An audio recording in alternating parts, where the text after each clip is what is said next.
Pagi hari ini saya akan berkhutbah mengenai Alkitab dan tradisi gereja.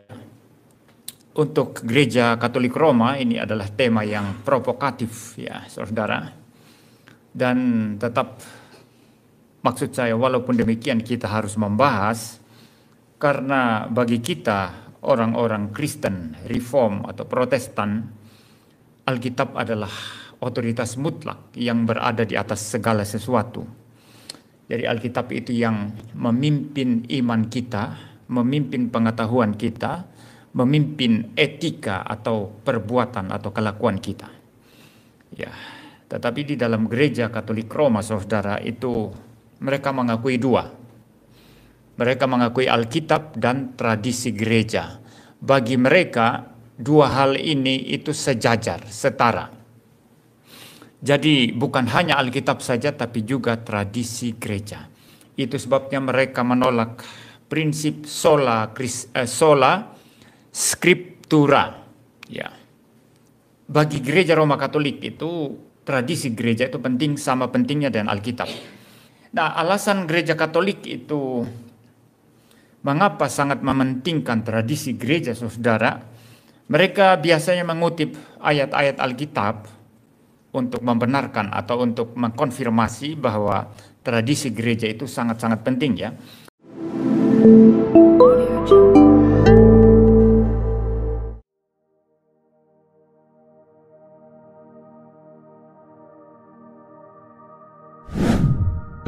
Selamat malam saudara-saudariku yang terkasih. Salve, jumpa lagi dengan Patris Allegro Veritas Liberabit Vos. Beberapa menit yang lalu saya sempat mengikuti kuliah umum dari Pak MBM untuk Romo Patris Allegro dan Romo Alphonse Kolo tentang Alkitab dan tradisi. Walaupun kuliahnya kemana-mana ya.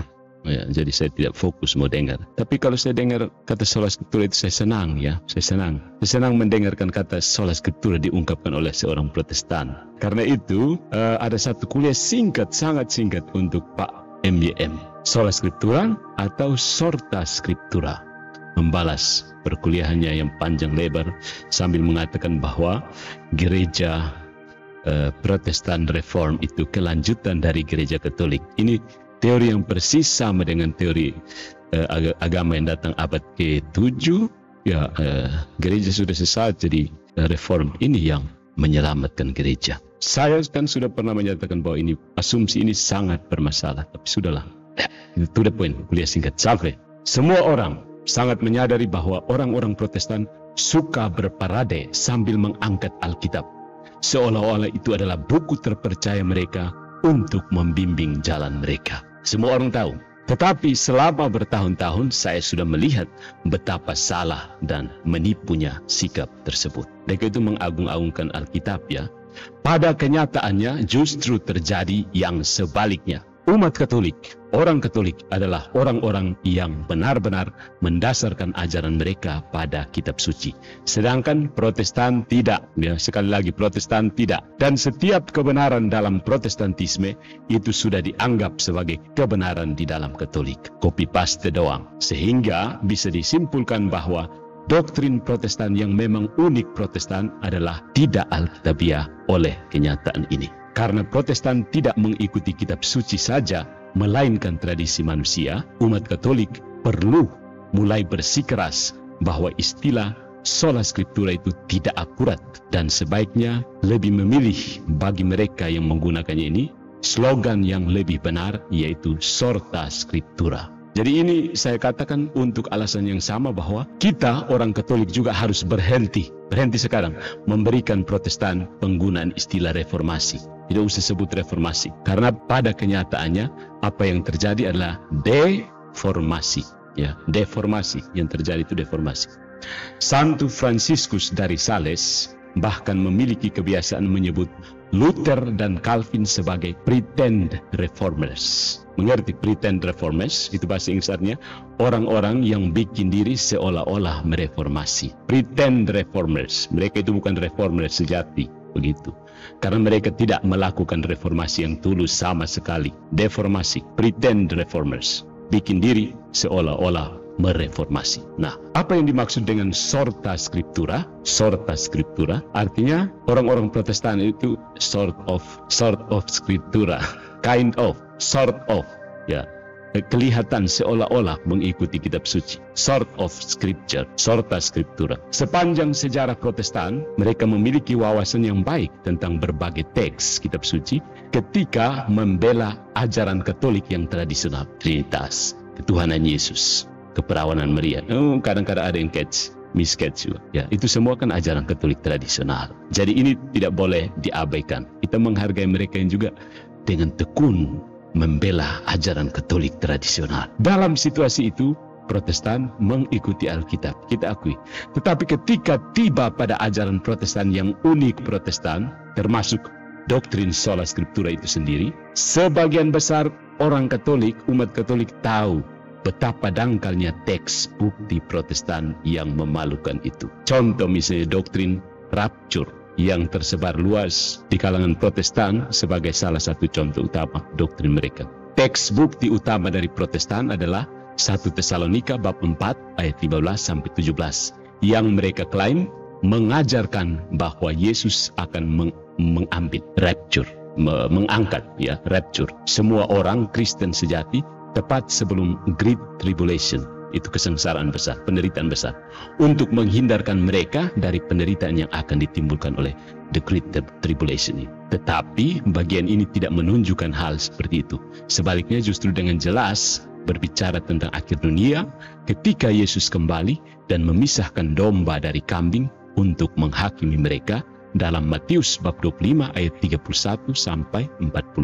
Percayakah Anda? Ini sesuatu fenomena yang menarik. Apakah kalian percaya ya teman-teman bahwa jutaan orang Protestan Amerika, termasuk banyak yang memiliki gelar PhD, benar-benar percaya pada rapture dan berpikir bahwa ada semua bukti Alkitab yang hebat untuk itu? Atau ambil contoh lain, ajaran Reform bahwa Kristus menggantikan kita, mentaati semua perintah yang harus kita patuhi. Teks bukti utama mereka adalah Roma bab 5 ayat 19. Namun, ketaatan yang disebutkan di sini tidak mengatakan apa-apa tentang mentaati hukum-hukum atau perintah-perintah bagi kita. Sebaliknya, ketika Alkitab menggunakan istilah ketaatan dalam mengacu pada Kristus, itu justru mengacu pada pengorbanan Kristus, yaitu ketaatan sampai mati bagi kita. Filipi bab 2 ayat 8 dan Ibrani bab 5 ayat 8. Ketaatan. Jadi Protestan itu suka suruh Yesus kau buat sejak kami goyang pergoyang, seperti itu.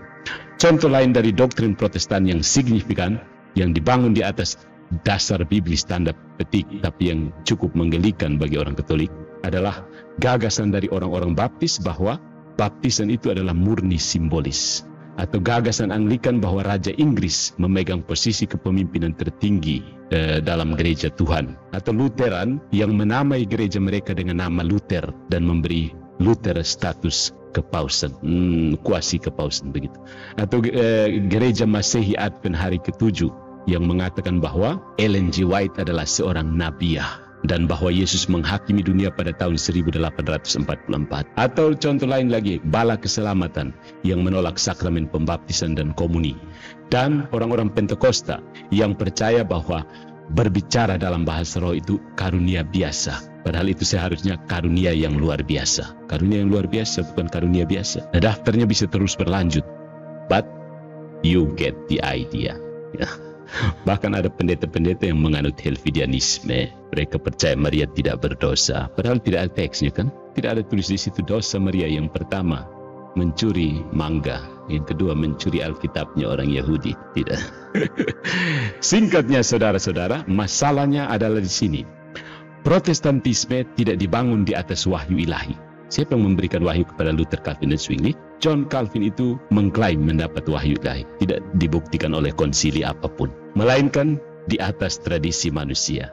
Karena itu, pikiran Protestan pertama-tama adalah merangkul tradisi manusia dulu. Opini-opini di Westminster Confession, Augsburg Confession, French Confession, semuanya itu adalah opini manusia, kemudian diberi bumbu sola scriptura. Nah, dengan menetapkan bumbu sola scriptura, tidak ada seorang pun yang berani memprotes opini-opini manusiawi mereka. Setelah merangkul tradisi manusia, dan baru kemudian melanjutkan untuk mencari dan menemukan dukungan Alkitab untuk itu. sudah setahun di TikTok dan saya tahu seperti itu. Umat Katolik sebaiknya mengingatkan teman-teman Katolik lainnya dan Protestan lainnya bahwa Gereja Katolik adalah satu-satunya agama Alkitabiah, biblical religion. Ya. Sementara Protestan menolak dan merendahkan ajaran Alkitab yang lengkap. Alkitab adalah buku Katolik. Dan umat Katolik yang mengetahui Alkitab mereka dapat dengan mudah mengalahkan Protestan manapun dari denominasi manapun. Mau uji tafsir dengan orang Katolik, tabrak tembok. Sekian kuliah singkat. Ya.